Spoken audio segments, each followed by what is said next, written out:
fighting has broken out in Libya between supporters of former leader Muammar Gaddafi and forces loyal to the new government. The head of the National Transitional Council has warned that the country is on the verge of returning to a state of civil war. Let's get more details on this now from RT's Maria Finoshina standing by live. Maria, good to see you. So it might seem to some that Libya is reverting to parts of what we saw last year, to the mid to late months of 2011, with tribal factions here, loyalists going against opposition. How serious is this talk of civil war? Rory, this is very serious. In the last few days, the situation in Libya has been very tense and very dangerous, actually, indeed, with NTC, National Transitional Council, Libya's interim government, protests and clashes between the pro-government fighters and forces still loyal to the ousted leader Muammar Gaddafi taking place in different places throughout Libya. On Monday, we did receive reports that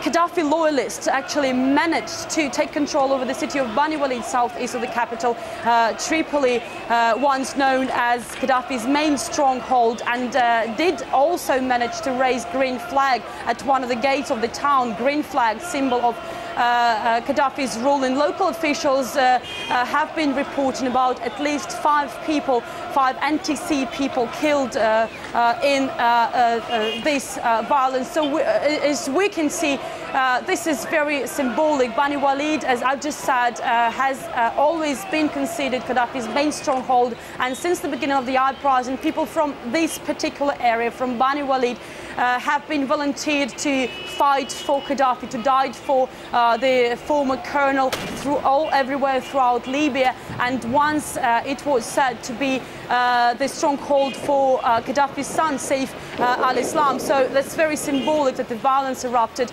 at this level, at this serious level, in this particular area, and it didn't come actually as a surprise. No one can say for sure what was the reason for this violence, the reason behind these tensions, but we just know that the same day, early on Monday, Libya's Justice Minister has come to media announcing that the International Criminal Court agreed to try Saif al-Islam Gaddafi's son in Libya under Libyan law. Actually, later on Monday, the ICC spokesperson denied this information. It has never been confirmed, but actually there was an announcement from Minister of Justice of Libya, and later we saw this violence erupted. Maybe these two things could be connected. Later on Monday, we also were receiving reports about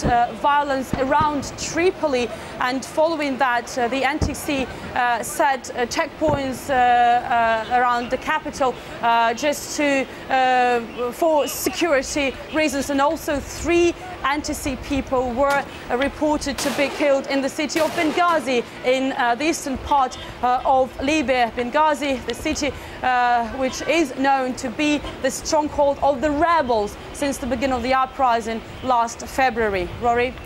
All right, Maria, so you talk about this renewed aggression here. The people are angry at the NTC for a slow state of reform, certain levels of corruption. You mentioned that the NTC has positioned some checkpoints in and around Benghazi. Any other courses of action the National Transitional Council has been undertaking to avert the violence?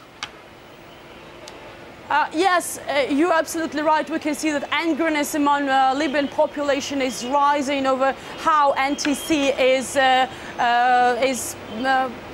controlling, is governing in Libya, and we know that we know it from the local officials. When then the violence erupted in Bani Walid, local officials asked NTC to send army, to send troops to help them fight against Gaddafi loyalists, but the army has never been sent there. So we can understand that NTC is trying to calm down and is actually being maybe afraid of the violence escalating. We also know that following the demonstrations in Benghazi, when crowds of students have been protesting against NTC, being angry about, as you said, slow pace of reforms and lack of transparency.